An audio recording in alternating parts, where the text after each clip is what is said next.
सामईन कराम, आप सुन रहे हैं साबिर हुसैन राजपूत की शिकारियात के सिलसिले में एक दिलचस्प और सनसनीखेज कहानी जिसका नाम है दो मंगेतर एक लड़की। मुझे उम्मीद है आपको मेरी ये काविश पसंद आएगी। आपने अगर अभी तक मेरा चैनल माई वॉइस सब्सक्राइब नहीं किया तो अभी मेरे चैनल को सब्सक्राइब करके बेल नोटिफिकेशन ऑन कर लीजिए ताकि आने वाली हर नई कहानी की इत्तला बर वक्त आप तक पहुंच सके। सावन का महीना शिकार के लिए ठीक नहीं था, लेकिन ज़रूरत ऐसी आ पड़ी कि हमें इस मौसम में जाना पड़ा।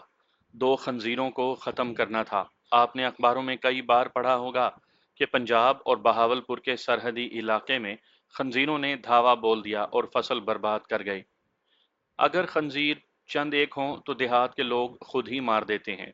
उन्हें बंदूकों और राइफलों से ही मारा जा सकता है। कभी कभी खंजीर इतने ज्यादा आ जाते हैं कि देहाती अपने जिले के डिप्टी कमिश्नर से दरखास्त करते हैं कि उन्हें खंजीरों से निजात दिलाई जाए।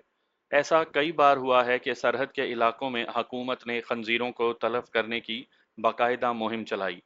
ये खंजीर भारत की तरफ से आते हैं, हालांकि मशरकी पंजाब में मगरबी पंजाब जैसे फसल हैं। मेरा ख्याल है कि जिस तरह भारत सरकार तोसी पसंद है, उसी तरह भारतीय खंजीर भी पड़ोसी मुल्क की खेतियों को अपनी खेतियां समझते हैं। ये खतरनाक भी था। हमें उस मनहूस जानवर के शिकार का कभी तजर्बा नहीं हुआ था। उसकी हमने बड़ी ही खौफनाक कहानियां सुनी थीं, जिनमें तो बाज पुरस्रार भी थीं। मैं जब भी शिकार की कहानी लिखने बैठा तो मुझे ये वाकया याद आया, लेकिन ये सोचकर नहीं लिखा कि पढ़ने वाले ऐसे नजस जानवर का जिक्र पसंद नहीं करेंगे। मैं अब भी ना सुनाता, लेकिन कुछ दिनों से दिल पर गम का ऐसा बोझ पड़ा हुआ है कि इसे हल्का करना जरूरी हो गया है। इस शिकार के बाद एक और वाकया हो गया था। उस वाकये का ताल्लुक जिन लोगों के साथ था, उनमें से सिर्फ एक औरत जिंदा थी। कुछ दिन हुए वो भी फौत हो गई। मैंने इस कहानी को उसके साथ दफन करना मुनासिब नहीं समझा। मैं उस वक्त लड़का या नौजवान नहीं रहा था, बल्कि दो लड़कों और एक लड़की का बाप बन चुका था। मेरे वालदैन जिंदा थे, इसलिए मैं अभी तक अपने आप को नादान लड़का ही समझा करता था। यह तजर्बा कई लोगों को हुआ होगा कि अपनी उम्र ख्वाह 50 साल और उससे भी ऊपर हो जाए और वालदैन जिंदा हों तो इंसान अपने आप को बच्चा ही समझता रहता है। उनकी वफात के साथ ही इंसान यकलख्त बड़ा बल्कि बूढ़ा हो जाता है। एक बार तो जमीन हिल जाती है। मैं 32-33 साल की उम्र में भी लड़का ही था। कुत्तों ने बड़ा होने ही ना दिया। मैं दो कुत्ते बदल चुका था और जो जंजीर मेरे गले में पड़ी रहती थी वो भी बदल गई। वो इस तरह के पहले माँ थी जो शिकार पर जाते मेरे गले पड़ती थी, फिर बीवी आ गई और मेरा बड़ा लड़का 9-10 साल का हो गया। मैं शिकार के लिए घर से निकलता तो वो साथ जाने की जिद करने लगता। उससे छोटा जो 4-5 साल का था, बड़े भाई की तरह मेरी टांगों से नहीं लिपटता था। वो मुझसे पहले दौड़कर दरवाजे से बाहर निकल जाता और नारा लगाता था, मैं भी जा रहा हूँ। उन्हें तरह तरह के लालच देकर जान छुड़वाना पड़ती। ना उनकी माँ मेरी मदद करती थी, ना मेरी माँ। वो तो चाहती ही यही थी कि मैं शिकार का खब्त दिमाग से निकाल दूं, मगर अब यह खब्त पक्का हो चुका था। एक रोज माँ ने कहा कि कुत्तों की यारी नहीं छोड़नी थी तो बच्चे पैदा नहीं करने थे। मैंने माँ से तो कुछ ना कहा, अपने आप से कहा कि शिकार तो नहीं छूटता, बच्चे पैदा करने छोड़ दूंगा। एक रोज दो आदमी हमारे गांव में आए। वो 13-14 मील दूर के एक गांव के रहने वाले थे। उस वक्त तक हमारे कुत्ते मशहूर हो चुके थे। उन आदमियों ने बताया कि उनके गांव के करीब एक वीराने में कहीं से दो खंजीर आ गए हैं और उन्होंने वहां से गुजरने वालों पर हमले शुरू कर दिए हैं। उन्होंने पहला हमला एक फौजी पर किया था। वो छुट्टी लेकर आया था और उस रास्ते से गुजर रहा था। पीछे से एक खंजीर दौड़ता हुआ आया। उस कमबख्त की रफ्तार बड़ी तेज होती है। उसके कदमों की आवाज घोड़े जैसी तो नहीं होती कि दूर से सुनाई दे और ये फौजी अपने बचाव का कोई बंदोबस्त कर लेता। खंजीर के पांव नरम होते हैं। फौजी को बड़ी हल्की सी आवाज आई तो उसने पीछे देखा। खंजीर उससे 8-10 कदम दूर था। फौजी संभल ना सका, खंजीर उसके साथ टकरा कर आगे निकल गया। उन आदमियों ने हमें बताया कि फौजी जवान इस टक्कर से कुछ दूर जा पड़ा और उसने यूं महसूस किया जैसे उसकी एक टांग जिस्म से अलग हो गई हो। वो उठ ही रहा था तो खंजीर आगे जाकर फिर वापस आया और फौजी के साथ अपना पहलू टकरा कर आगे निकल गया। अब फौजी की पीठ पर चोट लगी थी, उस पर गशी तारी होने लगी। इत्तफाक से दो आदमी घोड़ों पर सवार जरा दूर से गुजर रहे थे। उन्होंने देख लिया और घोड़े उसकी तरफ दौड़ा दिए। खंजीर कहीं गायब हो गया। दोनों सवार फौजी को उठाकर उसके गांव ले गए। चंद दिन के बाद 3-4 औरतें उधर से गुजरीं तो खंजीर ने उन पर भी इसी तरह हमला कर दिया। उनमें से एक को खंजीर ने टक्कर मारकर गिरा दिया और आगे चला गया। दूर से वापस आया तो औरतों ने होश ठिकाने रखे। वो अलग अलग हो गईं और हर एक ने पत्थर उठा लिए। वो करीब आया तो सब ने उसे पत्थर मारे, वो रुक गया और भाग गया, लेकिन एक औरत को चलने से माजूर कर गया। खंजीर दरिंदा नहीं होता, ना दरिंदों की तरह हमला करता है और चीरता फाड़ता भी नहीं। ये जानवर आपकी तरफ सीधा दौड़ता आता है और उसकी रफ्तार बहुत तेज होती है। अगर आप उसके रास्ते में खड़े रहें तो अपना एक पहलू आपके साथ टकराता या रगड़ता आगे निकल जाएगा, दूर जाकर फिर वापस आएगा। उसका जिस्म वजनी और टांगें पतली और छोटी होती हैं। उसकी गर्दन तो होती ही नहीं। ये जब सीधा दौड़ता आता है तो आप खड़े रहें, करीब आए तो एक तरफ हट जाएं, वो सीधा आगे निकल जाएगा। वो कुत्तों और भेड़ियों वगैरह की तरह फौरन रुक नहीं सकता, ना ही दाएं बाएं फौरन मुड़ सकता है। मुड़ने के लिए उसे दूर का चक्कर लगाना पड़ता है। आपने फिल्मों में बुल फाइटिंग देखी होगी, बैल करीब आता है तो बुल फाइटर एक तरफ हट जाता है। खंजीरों की कई किस्में हैं। एक किस्म सबसे ज्यादा खतरनाक है।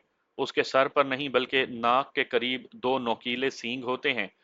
उस खंजीर की जद में अगर कोई जानवर या इंसान आ जाए तो सींग जिस्म में उतर जाता है या फिर जिस्म को काट जाता है।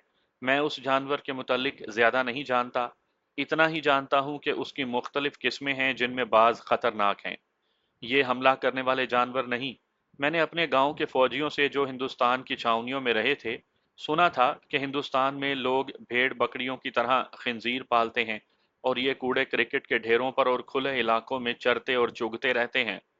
जंगली सुअर का कोई भरोसा नहीं होता। मैं यकीन से कह सकता हूँ कि सुअर सुअर ही होता है और सुअर का कोई भरोसा होता ही नहीं। सुअर मशरकी पंजाब वाली सरहद की तरफ से आए या अफगानिस्तान वाली सरहद की तरफ से, उन पर भरोसा नहीं किया जा सकता। ये हराम नस्ल है। जिन खंजीरों के साथ उन देहातियों का वास्ता पड़ा था वो जंगली थे और वो गालिबन अपने आप को खतरे में महसूस करते थे, इसलिए हर गुजरने वाले पर हमला करते थे। खतरा इसलिए महसूस करते थे कि इस इलाके में वो दो ही थे। ज्यादा होते तो उनका रवैया जारहाना ना होता।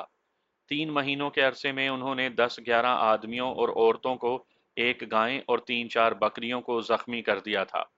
उन दोनों ने एक नुकसान ये भी किया था कि एक आदमी की जमीन बर्बाद कर दी थी। उन्होंने अपना बिल बना लिया था। आप अंदाजा कर सकते हैं कि भेड़ जितने बड़े खंजीरों का बिल कितना बड़ा होगा। ये तो सुरंग थी जो जंगी कैदी फरार होने के लिए कैदी कैंपों में लगाया करते थे। मुझे जरा वजाहत करनी पड़ेगी। मेरी कहानियों में आपने पानी मार कई बार सुना होगा। हमारे इलाके में जंगली चूहे बहुत बड़े बड़े होते हैं। बाज दरमियाने जिस्म की बिल्ली जितने बड़े होते हैं। ये खेतों में बिल बनाते हैं। बारिशों का पानी इन बिलों में दाखिल होता है तो अंदर ही अंदर जमीन को खाता और अपना रास्ता बनाता रहता है। कुछ अरसे बाद पानी कहीं दूर से जा निकलता है और अपने पीछे एक सुरंग छोड़ जाता है। फिर ये पानी का जमीन दोज रास्ता बन जाता है और कुछ अरसे के बाद जमीन बैठ जाती है। गहरे गहरे गड़े पड़ जाते हैं। अगर ये किसी का खेत है तो ये काबिले काश्त नहीं रहता। हमारे इलाके में खेतियां छोटे छोटे टुकड़ों में होती हैं। कोई टुकड़ा बुलंदी पर होता है और कोई नशेबी इलाके में।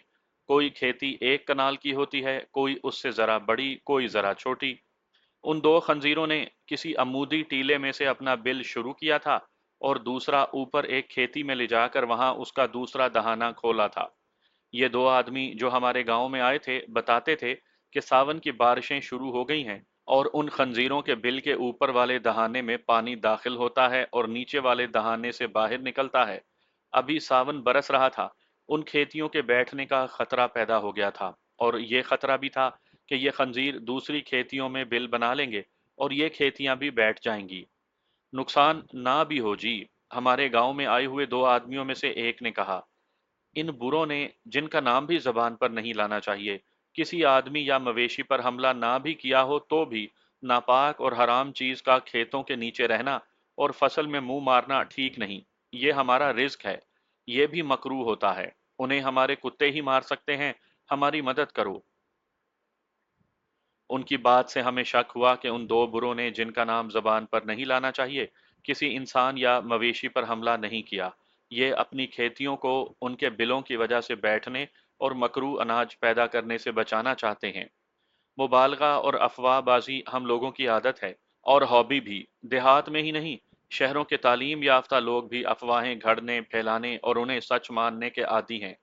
میں نے اپنے آپ سے کہا کہ خنزیر اس فوجی کے قریب سے گزرا ہوگا اور وہ گر پڑا ہوگا، اور بکری ایک ہی زخمی ہوئی ہوگی جو ان لوگوں نے ایک گائیں اور تین چار بکریاں بنا لیں۔ لیکن میں نے اور میرے تین دوستوں نے جو وہاں موجود تھے ان دونوں آدمیوں سے کوئی سوال جواب نہیں کیا۔ ہمیں لہو گرم رکھنے کا ایک بہانہ مل گیا تھا۔ ان بری چیزوں کو ختم کرنا بہت ضروری ہے جی، میں نے کہا۔ ایک آدمی نے ہمیں بتایا تھا کہ یہ بری چیز گاؤں میں داخل ہو جائے تو بچوں پر حملے کرتی ہے، بچوں کو تو یہ چھوڑتی ہی نہیں۔ نجس چیز ہے جی، زندہ نہیں چھوڑنی چاہیے، میرے عزیز دوست راجہ شہباز خان نے کہا۔ اس کی دم پر شیطان کے جسم کے بال ہوتے ہیں، یہ جس گاؤں میں داخل ہو جائے اس گاؤں پر کوئی نہ کوئی آفت ضرور پڑتی ہے۔ اوئے سابو، ہمارے ایک اور دوست افضل نے بنڈل پھینکا۔ یاد ہے نا تجھے، ایک بار ہم باہر گئے تو وہ ایک فقیر ملا تھا، وہ کہتا تھا کہ خنزیر جس گاؤں میں سے گزر جائے اس گاؤں میں شیطانی کام شروع ہو جاتے ہیں۔ ہم نے یہ بنڈل اس لیے پھینکے تھے کہ ہمارے بزرگ ان خنزیروں کو تلف کرنا کار ثواب سمجھیں اور ہمیں روکے نہیں۔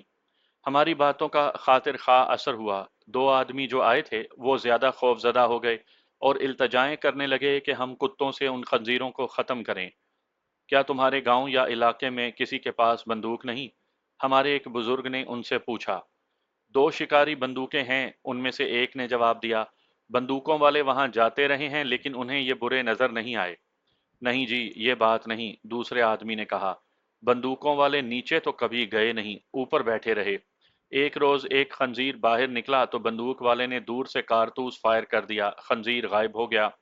انہوں نے بتایا کہ فلاں گاؤں کے دو آدمی بھی اپنے کتے لے آئیں گے۔ انہوں نے انہیں کہا تھا کہ دو کتے کافی نہیں، کہیں سے شکاری کتے آ جائیں تو ان بروں کو مارنا آسان ہو جائے گا۔ دن مقرر کر لیا گیا، خطرہ موسم کا تھا، اب تو انسانوں کی طرح موسم بھی بدل گئے ہیں۔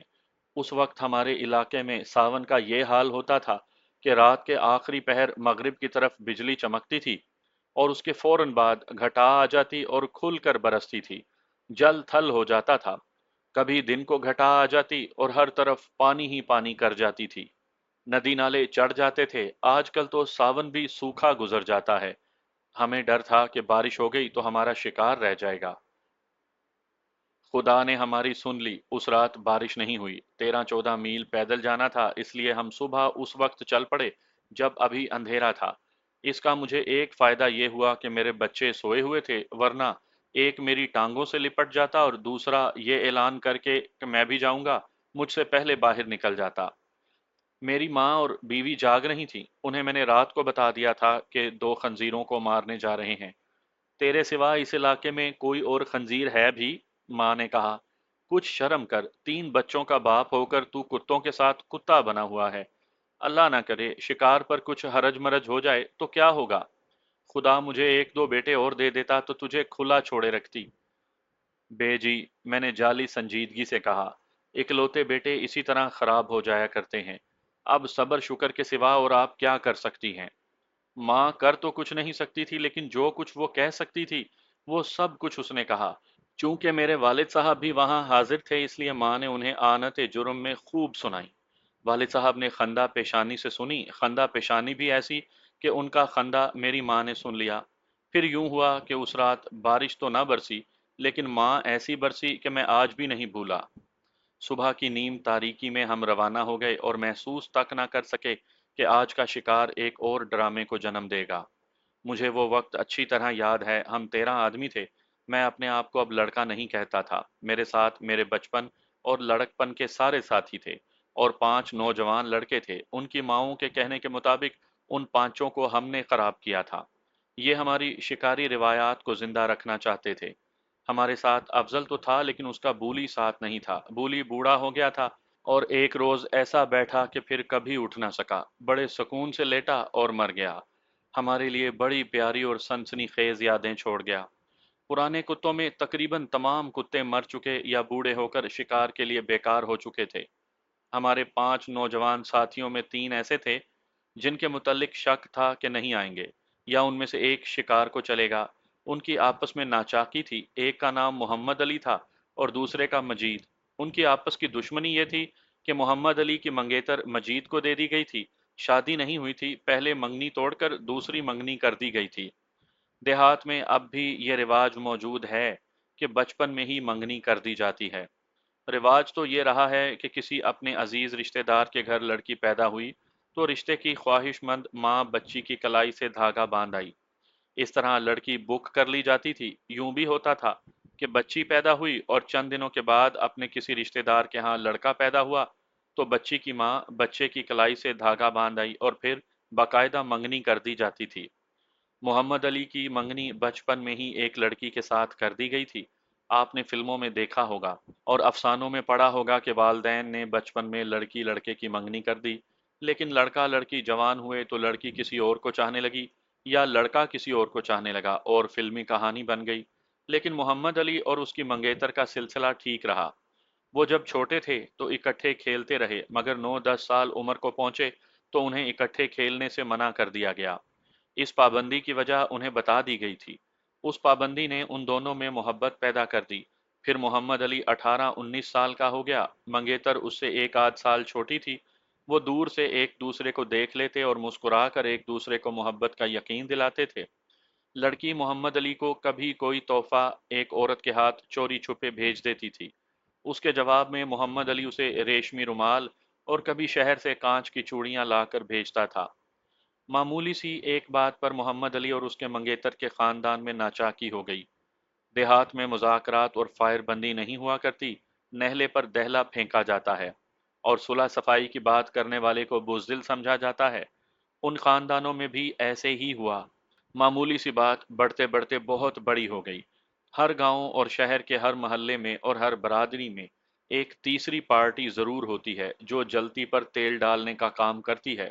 یہاں بھی ایک تیسری پارٹی تھی۔ ہم دیکھ رہے تھے کہ یہ پارٹی درے پردہ دونوں خاندانوں میں ناچاکی بڑھا رہی تھی۔ اس پارٹی کا اس میں مفاد تھا۔ معاملہ یہاں تک پہنچ گیا کہ لڑکی والوں نے منگنی منسوخ کر دی۔ یہ ایک انتہائی اقدام ہوتا ہے، اس پر خون خرابہ بھی ہو جاتا ہے۔ یہاں تو یہ نہ ہوا لیکن دشمنی پکی ہو گئی۔ لڑکی والوں نے انگوٹھی اور کپڑے واپس کر دیے۔ 1 مہینہ ہی گزرا ہوگا کہ لڑکی کی منگنی مجید کے ساتھ کر دی گئی۔ مجید کی ماں اور اس کی بڑی بہن وہ تیسری پارٹی تھی جس کا میں نے ذکر کیا ہے۔ یہ دونوں عورتیں لالچی سی تھیں اور لڑکی والے روپے پیسے والے لوگ تھے۔ یہ میری ذات کے تھے۔ مجید کی ماں بہن اس لڑکی کا رشتہ مجید کے لیے چاہتی تھی۔ ایک تو لڑکی بہت خوبصورت تھی، دوسرے جہیز اور زیور وغیرہ زیادہ ملنے کی امید تھی۔ محمد علی اور مجید کے خاندانوں میں بھی دشمنی پیدا ہو گئی کیونکہ محمد علی کے گھر جانے والی بہو مجید کے گھر جا رہی تھی۔ مجید خوبصورت جوان تھا، محمد علی بھی جسم کے لحاظ سے اچھا جوان تھا، لیکن مجید کے مقابلے میں شکل و صورت اور رنگت کے لحاظ سے کچھ نہیں تھا۔ ویسے زندہ دل اور پھرتیلا جوان تھا۔ مجید نے یہ اوچھی حرکت شروع کر دی کہ یہ کہنا شروع کر دیا کہ محمد علی اتنی حسین لڑکی کے قابل نہیں تھا اور لڑکی اسے پسند نہیں کرتی تھی۔ مجید نے یہ بھی کہا کہ لڑکی اسے چاہتی تھی، اس وجہ سے محمد علی اور مجید میں دشمنی پیدا ہو گئی۔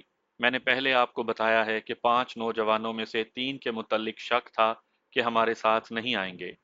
2 کا تو میں ذکر کر چکا ہوں، تیسرا اس لڑکی کا چھوٹا بھائی تھا۔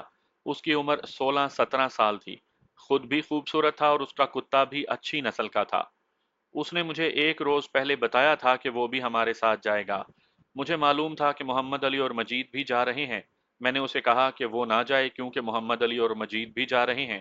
کہیں ایسا نہ ہو کہ ان دونوں کے درمیان کوئی ایسی ویسی بات ہو جائے تو وہ بھی لڑائی جھگڑے میں شامل ہو جائے، پھر ہمارے لیے مشکل ہو جائے گی۔ نہ چاچا، اس نے کہا، میں تو تمہارے ساتھ ضرور جاؤں گا۔ میں وعدہ کرتا ہوں کہ ان کے درمیان کچھ ہو گیا تو میں دخل نہیں دوں گا۔ میں نے اسے نہیں روکا۔ اپنی عمر کے ساتھیوں سے میں نے بات کی تو یہ ہم بڑوں کی ذمہ داری تھی کہ چھوٹوں کا خیال رکھتے۔ پہلے 2-3 ایسے واقعات ہو چکے تھے لیکن ہم کسی کو روک نہیں سکتے تھے۔ انہیں روکنا ان کے ماں باپ کا کام تھا۔ آخر یہ تینوں ہمارے ساتھ چل پڑے۔ میں نے اور شہباز خان نے تینوں کو الگ الگ سمجھایا کہ وہ ہمارے رنگ میں بھنگ نہ ڈالیں اور دشمنی کو گاؤں میں چھوڑ کر جائیں۔ تینوں نے بڑا پکا وعدہ کیا کہ وہ ایک دوسرے کی طرف دیکھیں گے بھی نہیں۔ ہم چل پڑے۔ ان تینوں کو ہم نے الگ الگ رکھا، ہم نے کہیں اور پہنچنا تھا اور ہمارا پروگرام کچھ اور تھا۔ اس لیے ہم نے کتوں کی زنجیریں نہیں اتاری اور گپے مارتے ہنستے کودتے چلے گئے۔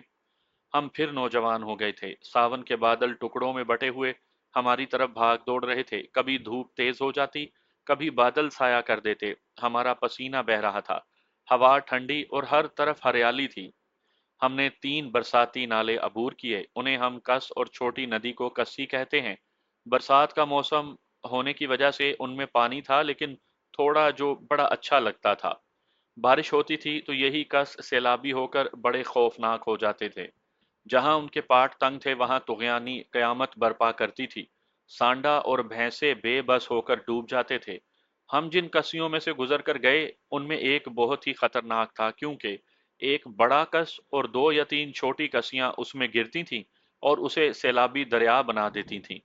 ہم اس گاؤں میں پہنچ گئے جس کے 2 آدمی ہمارے پاس آئے تھے۔ 2 بڑی اچھی نسل کے شکاری کتے پہلے ہی وہاں موجود تھے۔ ہمارے میزبانوں نے ہماری خوب خاطر تواضع کی اور ہمیں خنزیروں والی جگہ پر لے گئے۔ یہ نشیبی جگہ تھی، کم و بیش 1 فرلانگ لمبی اور آدھ فرلانگ چوڑی ہوگی۔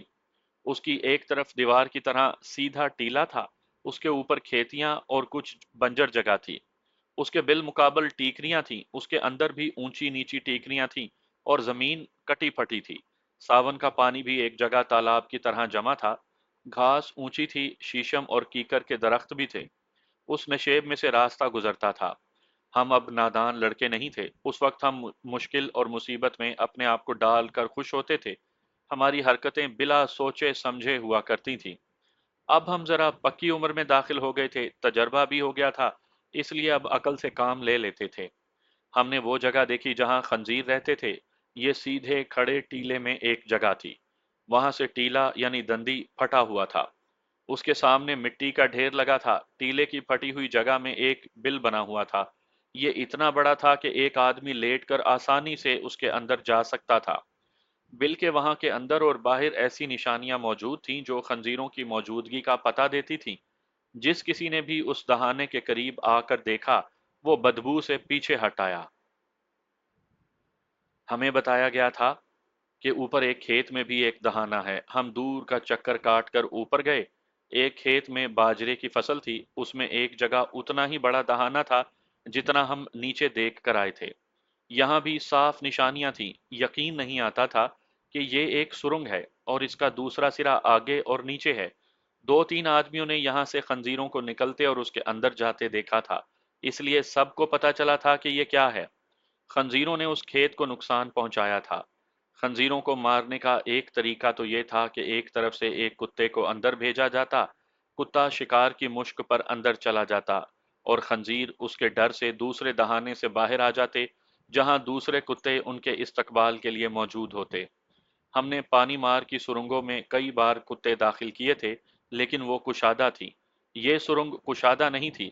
یہ خطرہ بھی تھا کہ خنزیروں نے زمین کے نیچے کہیں اپنے لیے اور اپنے بچوں کے لیے کشادہ جگہ بنائی ہوئی ہوگی، ان کے بچے بھی ہوں گے۔ اس جانور کے ایک ایک بار 8 سے 12 تک بچے ہوتے ہیں، ان کے لیے بھی انہیں جگہ کی ضرورت ہوتی ہے۔ وہاں خنزیر کتے سے مار نہیں کھا سکتے تھے، بلکہ کتا ان کے ہاتھوں مارا جاتا۔ ہم نے دوسرا طریقہ یہ سوچا کہ گاؤں والوں سے کہا کہ خشک گھاس، سرکنڈے اور درختوں کی خشک ٹہنیاں اکٹھی کریں۔ ساون کی وجہ سے باہر سے خشک گھاس ملنی مشکل تھی۔ کچھ آدمی گاؤں سے بہت سا ایندھن لے آئے، اسے ہم نے نیچے جا کر خنزیروں کی سرنگ کے دہانے میں رکھنا اور لاٹھیوں سے آگے دھکیلنا شروع کر دیا۔ پھر اسے آگ لگا دی۔ ہم نے نیچے والے دہانے میں اس لیے آگ لگائی تھی کہ دھواں اوپر کو اٹھا کرتا ہے، نیچے نہیں جاتا۔ ان لوگوں سے ہم نے کہا کہ وہ ایک چادر طے کر کے اور 2 آدمی اسے ادھر سے ادھر سے پکڑ کر پنکھے کی طرح دہانے کے سامنے ہلاتے رہیں۔ ہم اوپر چلے گئے، کتے وہیں تھے۔ تھوڑی ہی دیر کے بعد اوپر والے دہانے سے سفید دھواں نکلنے لگا جیسے چمنی سے نکلا کرتا ہے۔ میں نے آپ کو بتایا ہے کہ یہ باجرے کا کھیت تھا۔ ہم نے کتے کھیت سے دور کر لیے، پتہ نہیں تھا کہ خنزیر فصل سے کس طرف نکلیں گے۔ لوگوں کو ہم نے دور ہٹا دیا تھا۔ ہمیں زیادہ دیر انتظار نہیں کرنا پڑا، 2 خنزیر بڑی تیزی سے فصل میں اکٹھے ہی نکلے۔ ہم ان سے 20 25 قدم دور تھے، انہوں نے ہمیں دیکھا اور فصل کے اندر چلے گئے۔ اب دھواں پہلے سے زیادہ ہو گیا تھا۔ وہ دونوں پھر باہر آئے، ان کے 3 چھوٹے چھوٹے بچے ان کے آگے آ گئے۔ کتوں نے انہیں دیکھ لیا اور غرانے لگے۔ वो दोनों एक तरफ भाग उठे, हमने कुत्ते खोल दिए। वहां फसल वाले खेत भी थे और खाली जगह भी, आगे खड्ड भी थे। खंजीरों के पीछे उनके 7-8 बच्चे निकल आए और अपने वालदैन के पीछे दौड़ने लगे। हमने लोगों से कहा कि बच्चों को वो लाठियों और कुल्हाड़ियों से मार डालें। हम कुत्तों के पीछे गए। खंजीर आगे जाकर नीचे उतर गए। वो अपने दौलत खाने के नीचे वाले दरवाजे की तरफ जा रहे थे और कुत्ते बिन बुलाए मेहमानों की तरह उनके पीछे पीछे थे। हम रास्ता छोटा करके नीचे चले गए। दो आदमी सुरंग के दहाने में अभी तक चादर से हवा दे रहे थे। खंजीर उनकी तरफ गए। दोनों आदमी चादर वहीं फेंक कर जिस तरह भागे, उस तरह मैंने ओलंपिक के आलमी मुकाबलों में भी किसी को दौड़ते नहीं देखा। खतरा सर पर आ पड़े तो इंसान को पर लग जाते हैं या वो रॉकेट बन जाता है। मुझे आज भी उन दोनों का भागना याद आता है तो मेरी हंसी निकल जाती है। खंजीरों की उनके साथ कोई दुश्मनी नहीं थी, वो तो अपनी जानें बचा रहे थे। वो अपने दौलत कदे में घुसने लगे तो आगे आग थी और धुआं। उन्होंने पीछे हटकर फिर अंदर जाने की कोशिश की और पीछे हट आए। उनमें से एक ने बड़ी खौफनाक और मकरू सी आवाज निकाली। ये शायद मादा होगी जिसके बच्चे उससे बिछड़ गए थे। मालूम नहीं वो अपने बच्चों को बुला रही थी या हमें गालियां दे रही थी। उन्होंने देर कर दी और कुत्ते पहुंच गए। दोनों पर 3-3 4-4 कुत्तों ने हमला कर दिया, लेकिन उनमें कुत्तों से ज्यादा ताकत थी और खतरे में उनकी ताकत और ज्यादा हो गई थी। वो कुत्तों में से निकल आए और मुख्तलिफ सिमतों को भाग उठे। हमारे कुत्ते मामूली कुत्ते नहीं थे, भेड़ियों से लड़ने वाले कुत्ते थे। वो दो पार्टियों में तकसीम होकर उनके पीछे गए। खंजीरों में से एक ने जिंदगी का आखिरी मार्का लड़ने के लिए बहुत बड़ी जुर्रत का मुजाहरा किया। उसने जब देखा कि भाग निकलने का इम्कान खत्म हो चुका है तो वो रुक गया और इंतहाई बर्क रफ्तारी से एक कुत्ते की तरफ दौड़ा। उसकी टक्कर से कुत्ता लुढ़कता और लोटपोट होता दूर जा पड़ा। उस कुत्ते का वावेला जिगर खराश था। हम ना समझ सके कि कुत्ते को उसने टक्कर मारी है या साइड मारी है। दूसरे ने भी ऐसे ही किया और एक कुत्ते को उल्टा दिया, लेकिन कुत्ते ज्यादा थे। खंजीर फिर भी मुकाबले पर उतर आए। दूर जाकर वो वापस आते और एक एक कुत्ते को उड़ा देते। तीसरी बार उन्होंने यही दांव खेला तो कुत्तों ने उन्हें पहलू से हमला करके उल्टा दिया।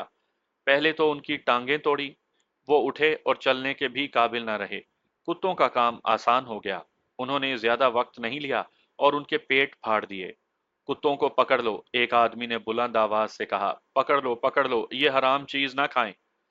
कई और आदमियों ने उसकी तायद में कहा कि कुत्तों को हराम चीज ना खाने देना। ये लोग कुत्तों को हलाली समझ रहे थे। इन हराम चीजों का खात्मा हो गया। मालूम हुआ कि उनके 9 बच्चे थे, उन्हें लोगों ने पत्थरों और लाठियों से मार डाला था। गांव वाले हमें रोक रहे थे, कहते थे कि हम रात उनके पास गुजारें। हमने बड़ी मुश्किल से उनका दोपहर का खाना कबूल किया। हमें 13-14 मील पैदल वापस जाना था और मौसम भी बिगड़ रहा था। खाना खाकर हम चल पड़े। 2-3 मील गए होंगे कि मगरिब से सावन की घटा उठी। दूर उफ्क तक हमें दुनिया नजर आ रही थी। घटा के नीचे घटा से जमीन तक सफेद पर्दा लटकता दिखाई दिया। ये आगे को बढ़ता आ रहा था। ये उस तरफ से बारिश आ रही थी जिधर से नदी नाले यानी कसियां और कस आते थे। हमें इस सैलाब का अंदाजा था जो हमारे रास्ते में आ रहा था। बारिश तो हमें अच्छी लगती थी, हम नहाते भी थे और नहाते हुए ही जाना था। आधे मील और गए होंगे कि बारिश पहुंच गई। बड़ी जबरदस्त बारिश थी। बदमजगी पैदा हुई कि साथ में आंधी चल पड़ी और ये तूफान बादो बारां बन गया। उसमें इतनी शिद्दत आ गई कि दरख्त दोहरे हुए जा रहे थे। हम चलते गए। रफ्तार बहुत कम हो गई क्योंकि फिसलन बहुत ज्यादा थी। हम एक कस में से गुजर आए, उसमें तुगयानी आ गई थी। हम उस जगह से गुजरे जहां पाट चौड़ा था। अगला कस दूर था और वो ही खतरनाक था। हमें खतरा ये नजर आ रहा था कि उस तक पहुंचते उसके किनारे भी डूब चुके होंगे। हमें उसका चौड़ा पाट देखना था। उसमें खतरा यह था कि उसके किनारे दीवारों की तरह ऊंचे थे। ये मिट्टी की दीवारें थीं और कुछ हिस्सा चट्टानों का था। उनके दरमियान पाट बहुत तंग और उस वजह से वहां पानी गहरा भी हो जाता था और उसका जोर भी बहुत ज्यादा था। उस तक पहुंचे तो हमारा आधा रास्ता तय हो चुका था। बादो बारां का तूफान अगर बढ़ नहीं गया था तो कम भी नहीं हुआ था। आंखें खुलती नहीं थी। हम रुकते, जबरदस्ती आंखें खोलते, आगे देखते और चलते थे। हमारी जमीन हमवार नहीं। घाटियां उतरते चढ़ते हम सब बारी बारी गिरे और उठकर चल पड़े। बारिश और तूफान का तो अपना शोर था। उसमें एक और शोर शामिल हो गया। ये उस खतरनाक कस का था जिसका मैंने जिक्र किया है। उसमें एक घाटी उतरती थी, लेकिन वहां ये कस इतना तंग था कि पानी आधी घाटी तक चढ़ आया था। मैंने इधर उधर देखा, मेरे साथ अपना कुत्ता और एक नौजवान लड़का और उसका कुत्ता था। मैंने उससे पूछा कि सब कहाँ चले गए। उसे भी मालूम नहीं था। ये कोई परेशानी वाली बात नहीं थी। तूफान ऐसा था कि हम इकट्ठे चल ही नहीं सकते थे। मुझे कुछ परेशानी तो उन नौजवान लड़कों की थी जो हमारे साथ आए थे। उनकी ना तजर्बाकारी का डर था। मेरे साथ जो लड़का था उसे मैंने अपने साथ रखा। अपने दूसरे साथियों को तलाश करने की जरूरत नहीं थी। उनके भटक जाने का डर नहीं था। मैं ऐसी जगह ढूंढने किनारे किनारे चल पड़ा जहां पाट चौड़ा हो। ये कस थोड़े थोड़े फासले पर मुड़ता था। पानी का जोश बहुत ज्यादा था। मैं एक नौजवान और उसके कुत्ते को किस तरह साथ लेकर पार चढ़ा, और मेरे दूसरे साथी कहाँ कहाँ से पार चढ़े और कैसे इकट्ठे हुए, ये सुनाना बिल्कुल जरूरी नहीं। बात पहले ही बड़ी लंबी हो गई है। मैं आपको असल वाकया सुनाता हूँ, और मैं आपको यही सुनाना चाहता हूँ। बहुत दूर जाकर हम एक पगडंडी पर इकट्ठे हो गए। ये पगडंडी हमारे गांव को जाती थी। पहले पहुंचने वाले साथी दूसरों के इंतजार में रुक गए थे। तूफान का जोर टूट गया था। सबने बारी बारी बताया कि कौन कहाँ है और किस तरह पार चढ़ा है। हमारे दो साथी अभी नहीं पहुंचे थे। एक था मोहम्मद अली और दूसरा मोहम्मद अली का साबका मंगेतर का छोटा भाई यूसुफ। ये तो मैं सुना चुका हूँ कि मोहम्मद अली की मंगेतर की मंगनी तोड़कर मंगनी मजीद के साथ कर दी गई थी, क्योंकि मोहम्मद अली और उसकी मंगेतर के खानदानों में दुश्मनी पैदा हो गई थी। उस लड़की के भाई का नाम यूसुफ था। 16-17 साल का बड़ा खूबसूरत लड़का था। हम उनके इंतजार में रुक गए। हम सब पर खामोशी तारी हो गई। सब जानते थे कि इस खामोशी की वजह क्या है, लेकिन कोई भी ये वजह अपनी जबान पर नहीं लाता था। हमें जो खतरा गांव से चलते महसूस हुआ था वो सामने आ गया था। मोहम्मद अली और यूसुफ के दरमियान खानदानी दुश्मनी थी। मोहम्मद अली से बचपन की मंगेतर छिन गई थी। नजर यही आ रहा था कि उन दोनों के दरमियान कोई बात हो गई है और मोहम्मद अली ने अपनी बेइज्जती का इंतकाम ले लिया है। मुझे ये तवक्को थी कि मोहम्मद अली कहीं से आ निकलेगा और यूसुफ के मुतालिक ला इल्मी का इजहार करेगा। राजा शहबाज खान मेरे करीब आया और बड़ी आहिस्तगी से बोला, साबू वही हुआ ना? अगर उसने लाश कस में फेंक दी है तो मुश्किल से ही मिलेगी। किसकी लाश? यूसुफ की लाश, शहबाज खान ने जवाब दिया। मोहम्मद अली वार कर गया है। हम दोनों ने मजीद को अपने पास बुलाकर कहा कि चलो उन दोनों को कहीं देखते हैं।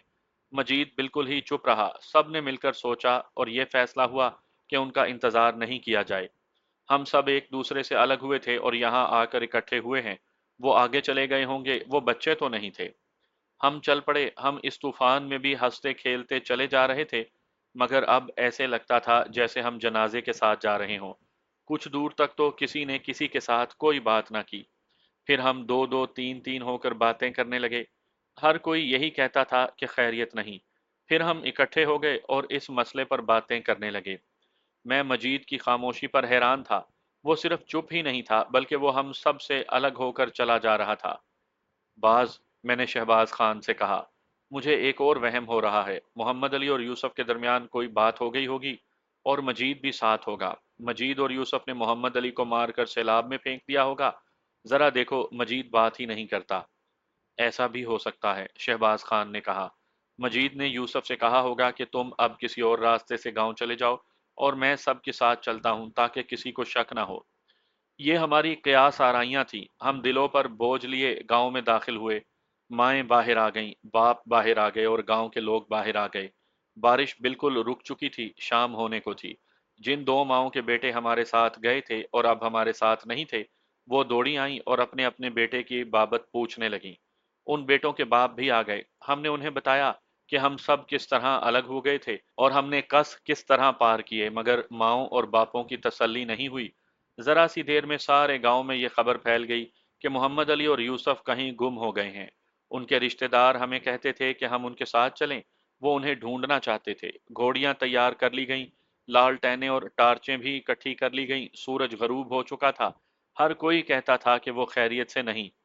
हम उनकी तलाश में मुंह नहीं मोड़ सकते थे। उनकी माएं रो रही थीं। उनके घरों का बच्चा बच्चा मातम की हालत में था। हम कपड़े बदलने के लिए अपने घरों को चले गए। तलाश के लिए फौरन रवाना होना था।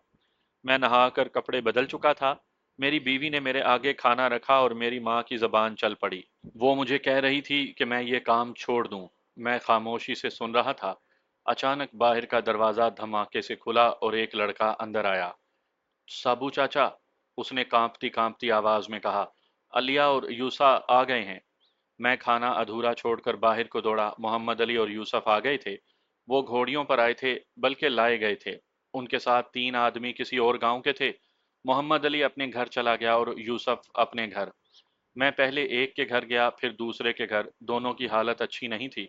रात को इतना ही पता चला कि दोनों सैलाब में फंस गए थे और डूबकर मरने से बच गए। वो बहते बहते बहुत दूर निकल गए थे। एक जगह पाट चौड़ा हो गया, इसलिए गहराई कम हो गई और सैलाब का जोर भी टूट गया और वो बच गए।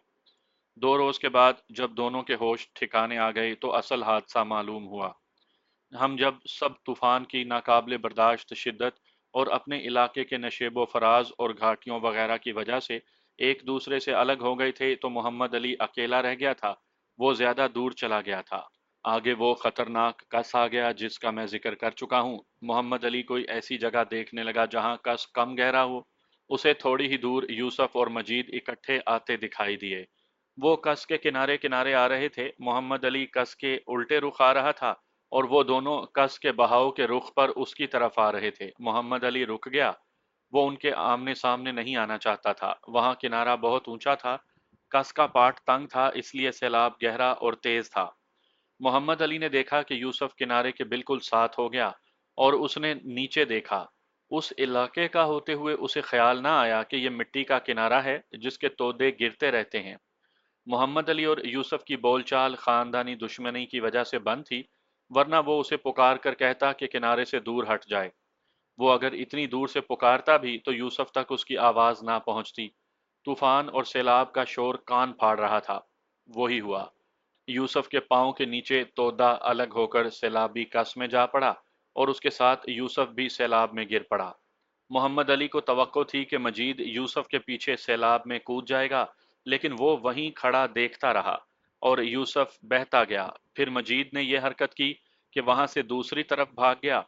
उन्होंने शायद मोहम्मद अली को नहीं देखा था। मजीद को इस तरह भागना नहीं चाहिए था।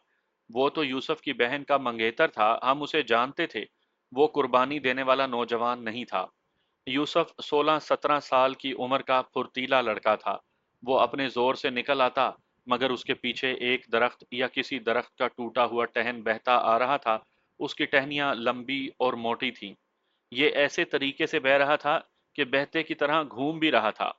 यूसुफ उसकी लपेट में आ गया। मोहम्मद अली, जिसके साथ उसकी दुश्मनी थी, देख रहा था। जब यूसुफ उसके करीब से गुजरा और मोहम्मद अली ने देखा कि यूसुफ नहीं निकल सकेगा तो वो सैलाब में कूद गया। यूसुफ का कुत्ता किनारे के साथ साथ अपने मालिक के पीछे दौड़ता गया। मोहम्मद अली भी अपने कुत्ते को बाहर छोड़ गया था। मोहम्मद अली भी दरख्त की लपेट में आ गया, लेकिन वो यूसुफ को निकालने की कोशिश कर रहा था। दरख्त की मोटी टहनियां घूमकर आती और उसे डबो देती थीं। उसका सर कई बार दरख्त या मोटे टहन से टकराया और उसे चक्कर आने लगे। सैलाब बहुत तेज था और कस थोड़े थोड़े फासले पर मुड़ता था। हर मोड़ पर मोहम्मद अली सैलाब के जोर से किनारे से टकराता। बाज किनारे चटानी थे। इस तरह 4-5 बार टकराने से मोहम्मद अली को साफ पता चलने लगा कि उसके जिस्म के अंदर बड़ी सख्त चोटें आई हैं और वो अंदर से फट रहा है। लेकिन उसने यूसुफ की एक टांग पकड़ ली और उसे घसीट लिया। उस वक्त तक सैलाब उन्हें बहुत दूर ले जा चुका था। आगे कस का पाट खुल गया था और खुलता ही गया। सैलाब फैल गया और गहराई खत्म हो गई। पानी का जोर भी टूट गया। मोहम्मद अली ने यूसुफ को पकड़ रखा था। यूसुफ इतना बेहाल हो चुका था कि खड़ा नहीं रह सकता था। वहां पानी घुटनों तक गहरा था। मोहम्मद अली ने यूसुफ को इस तरह कंधे पर डाला कि उसका पेट मोहम्मद अली के कंधे पर था। उसका ऊपर का धड़ आगे को लटक रहा था। पेट पर जोर पड़ने से यूसुफ के पेट में जो पानी चला गया था वो मुंह के रास्ते निकल गया। वो बेहोश था। मोहम्मद अली नीम बेहोशी में था। उसने यूसुफ को पानी से निकाला और किनारे पर लिटा दिया। बारिश कम हो गई थी। हवा भी तेज थी। करीब एक गांव था। वहां के 1-2 आदमियों ने उन्हें देख लिया। मोहम्मद अली भी बेहोश हो गया। होश बहाल हुए तो वो किसी के घर में चारपाइयों पर पड़े थे। दोनों के जिस्म ऐसे हो गए थे जैसे उन्हें लाठियों से मारा गया हो। मोहम्मद अली कह भी करता रहा था। उन्होंने अपने गांव का नाम बताया तो गांव वालों ने उन्हें घोड़ियों पर सवार किया और 3 आदमी साथ हो गए। जब वो अपने गांव पहुंचे तो रात हो गई थी। उनके जिस्मों की हालत बहुत बुरी थी, जख्म एक भी नहीं था। दरख्त के टहन और टहनियों की ज़रबों के निशान सारे जिस्म पर थे। उनके कपड़े फटे हुए थे। मोहम्मद अली की हालत इस वजह से ज्यादा बुरी थी कि सैलाब ने उसे कई मोड़ों पर दीवारों जैसे किनारे के साथ पटका था। वो तो 2 रोज के बाद भी अच्छी तरह बोल नहीं सकता था। गांव में जो इलाज मयसर था वो होने लगा। एक और बड़े गांव से एक हकीम को बुला लिया गया। यूसुफ तो बेहतर होने लगा था, मोहम्मद अली की हालत ठीक नहीं थी। मुझे याद आया कि जब हम तूफान में बिखर कर इकट्ठे हुए थे तो मजीद से यूसुफ के मुतल्लिक पूछा तो उसने लाइल्मी का इजहार किया था। उसके बाद हम मोहम्मद अली और यूसुफ की बातें करते रहे, मगर मजीद पर अजीब सी खामोशी तारी रही थी। यूसुफ को बचाया तो उसके दुश्मन ने बचाया।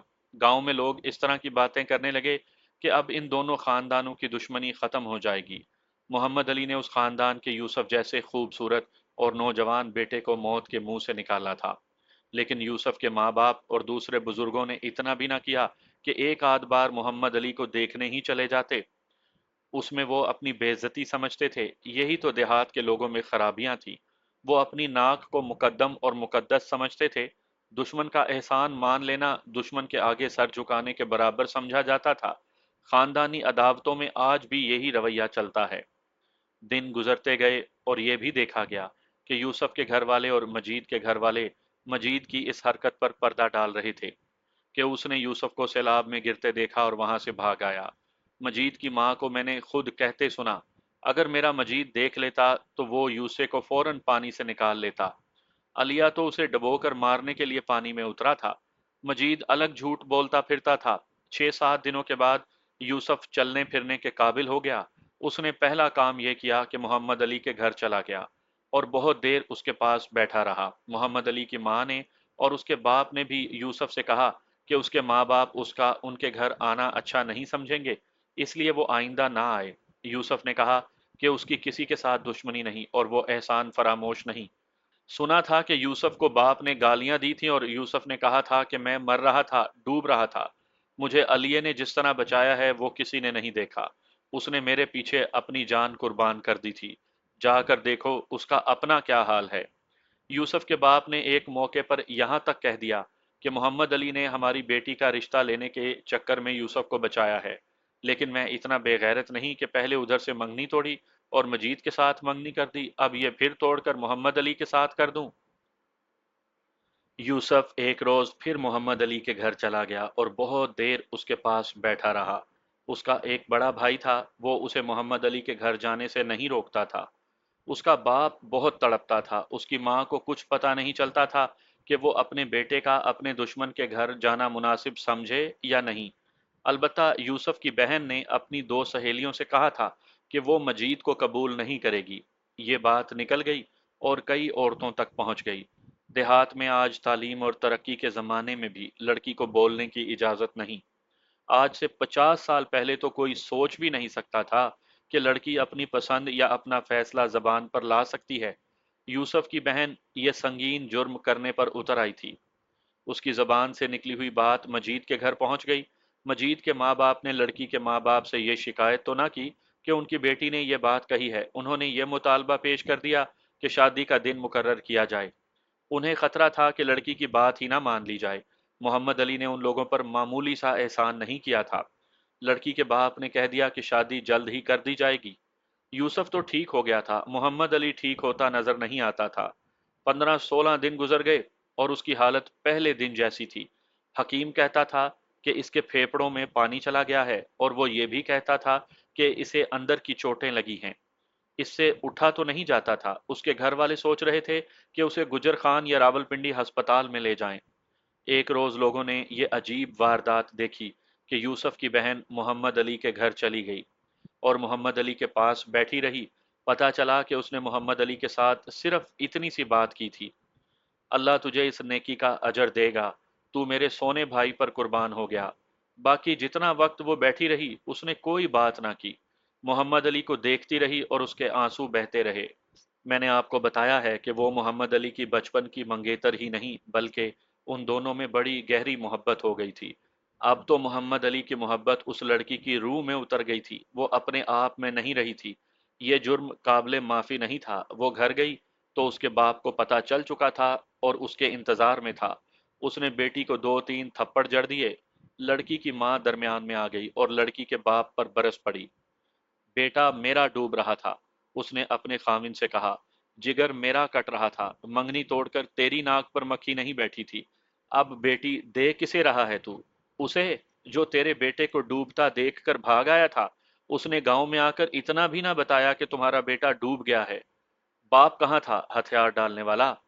اس نے اپنی بیوی کے بھی بے عزتی کر دی۔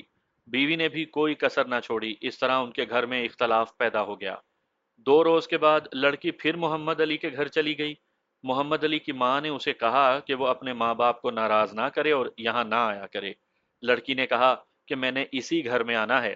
لڑکی کا دماغ دن بدن خراب ہوتا جا رہا تھا۔ اس نے اپنی نوکرانی کی زبانی مجید کو یہ پیغام بھیجا کہ میری لاش لے کر جانی ہے تو بارات لے آؤ۔ میں کسی بزدل اور فریبی کو اپنی زبان سے قبول نہیں کروں گی۔ یہ بات مجھے بہت بعد میں معلوم ہوئی تھی۔ ایک اور بات بھی ہوئی تھی۔ یہ نوجوان لڑکے شکار کی وجہ سے ہمارے ساتھ بہت بے تکلف تھے۔ ایک روز یوسف نے مجھے کہا کہ چاچا، میرے باپ کو کچھ سمجھاؤ اور محمد علی کے خاندان سے دشمنی ختم کرواؤ۔ ہم دونوں بھائی اپنی بہن کا رشتہ محمد علی کو دینا چاہتے ہیں۔ شہباز خان بھی میرے ساتھ تھا۔ اس نے یوسف کو یہ پٹی پڑھائی کہ کوئی بہانہ پیدا کر کے مجید کے ساتھ لڑائی جھگڑا کرو تاکہ دشمنی پیدا ہو جائے۔ ہم نے اسے 2-3 اور داؤ بھی بتائے تھے۔ یہ موقع اس کی بہن نے پیدا کر دیا۔ مجید کو اس کی بہن کا پیغام ملا تو وہ بھڑک اٹھا۔ اسے یوسف مل گیا۔ اس نے غصے میں یوسف سے کہا کہ اپنی بہن کو سمجھاؤ۔ ایک تو وہ دشمنوں کے گھر جاتی ہے اور اس نے یہ بکواس بھی کی ہے کہ میری لاش لے کر جانا۔ یوسف تو پہلے ہی انتظار میں تھا۔ وہ مجید کے گلے پڑ گیا۔ ہم نے اسے جو سبق پڑھایا تھا اس پر اس نے پورا پورا عمل کیا۔ اس نے مجید کی بے عزتی بھی کی اور اپنے باپ کو بتایا کہ مجید نے اس کی بہن کے چال چلن پر بکواس کی ہے۔ باپ یہ سن کر بھی ٹھنڈا رہا۔ دنگا فساد آگے نہ بڑھا۔ لڑکی نے ایک اور بڑی دلیرانہ حرکت کی۔ وہ محمد علی کے گھر جا کر بیٹھ گئی اور کہنے لگی کہ میں اپنے گھر نہیں جاؤں گی۔ شام ہو گئی۔ کہنے، اٹھانے اور دھکیلنے کے باوجود اس نے جانے سے انکار کر دیا۔ محمد علی کی ماں اس کے گھر گئی، حالانکہ دشمنی کی وجہ سے 2 سال سے ان کا آنا جانا بند تھا۔ اس نے لڑکی کی ماں کو بتایا کہ لڑکی اس کے گھر بیٹھی ہے اور آتی نہیں۔ لڑکی کی ماں گئی، ساتھ میں یوسف گیا، لیکن لڑکی پر جیسے کوئی دورہ پڑ گیا تھا۔ اٹھتی ہی نہیں تھی۔ آخر ماں نے اسے کان میں کچھ کہا تو وہ اس کے ساتھ چلی گئی۔ باپ نے اسے گالی گلوچ کی تو وہ باپ کے سامنے بھی بول پڑی۔ اس نے کہا کہ اپنی عزت چاہتے ہو تو میری بات مان لو، میں اسے نہیں چھوڑوں گی جس نے میرے بھائی کو ڈوبنے سے بچایا ہے، اور میں اسے قبول نہیں کروں گی جو میرے بھائی کو ڈبو کر بھاگ آیا تھا۔ باپ کا دماغ ٹھکانے آنے لگا۔ لڑکی خود سر ہو گئی تھی۔ اس کا دشمن کے گھر بیٹھ جانا بڑا سنگین اقدام تھا۔ یہ سب کو معلوم ہو گیا۔ تب برادری کے دوسرے بزرگوں نے مداخلت کی اور دونوں خاندانوں کا راضی نامہ کروایا گیا اور لڑکی کی مجید کے ساتھ منگنی توڑ دی گئی۔ ادھر صورتحال یہ تھی کہ محمد علی ٹی بی کے مریض کی طرح چارپائی سے لگ گیا تھا۔ اسے راولپنڈی کے ایک ڈاکٹر کے پاس لے گئے۔ ڈاکٹر نے کوئی تشخیص کی اور اس کا باقاعدہ علاج ہونے لگا، لیکن افاقے کی رفتار بہت سست تھی۔ یوسف کی اور اس کی بہن کی یہ حالت تھی کہ محمد علی کے پاس آتے اور بہت دیر اس کے پاس بیٹھے رہتے۔ 1 سال کے عرصے میں محمد علی اٹھنے اور کچھ چلنے کے قابل ہو گیا۔ سب کہتے تھے کہ یہ دائمی مریض ہو گیا ہے۔ لڑکی نے ماں باپ کو مجبور کر دیا کہ محمد علی سے اسی حالت میں اس کی شادی ہو جائے۔ یہ تفصیل لمبی ہے کہ اس کی بات کس طرح مانی گئی۔ ہوا یہ کہ محمد علی کو اسی حالت میں دلہا بنا دیا گیا۔ اسے راولپنڈی ڈاکٹر کے پاس لے کر جاتے رہتے تھے۔ اس سے اس کی شادی کے متعلق پوچھا تو ڈاکٹر نے سختی سے منع کیا اور کہا کہ تمہیں بیٹا زندہ چاہیے تو اس کی شادی نہ کرنا، مگر شادی پھر بھی کر دی گئی اور یوسف کی بہن ہمیشہ کے لیے محمد علی کے پاس آ گئی۔ لڑکی کو بتا دیا گیا تھا کہ ڈاکٹر نے کیا کہا ہے۔ فکر نہ کرو، اس نے کہا، مجھے محمد علی زندہ چاہیے۔ کیا کوئی یقین کرے گا کہ 6.5 سال ان کی شادی نکاح پڑھنے تک محدود رہی۔ یوسف کی بہن محمد علی کی دیکھ بھال نرس بن کر کرتی رہی، حتیٰ کہ محمد علی مکمل طور پر صحت یاب ہو گیا اور ڈاکٹر نے اسے اجازت دے دی۔ 8 سال گزر گئے تو ان کا پہلا بچہ پیدا ہوا۔ یہ بچہ 9-10 سال کا تھا۔ ایک روز میں باہر کھڑا تھا، یہ بچہ آتا دکھائی دیا۔ کپڑے کیچڑ اور مٹی سے بھرے ہوئے تھے۔ اس کی ماں اندر سے نکلی اور اپنے بچے کو اس حال میں دیکھ کر بولی، اوے خنزیرہ، یہ نئے کپڑوں کا کیا حال کر لایا ہے؟ میں قریب کھڑا تھا، میں نے کہا، شیدو، یاد ہے تجھے؟ اس کا باپ خنزیر مارنے گیا تھا، مجھے بھی ماں خنزیر کہا کرتی تھی۔ سابو چاچا، اس نے کہا، مائیں اور کیا کہیں؟ اس کے باپ کو تم نے ایسا کتوں کے پیچھے لگایا تھا کہ جا کر دیکھو، اندر دو کتے رکھے ہوئے ہیں، انہی کے ساتھ مگن رہتا ہے، اولاد کی کوئی فکر نہیں، بس کتے پڑھ لکھ جائیں۔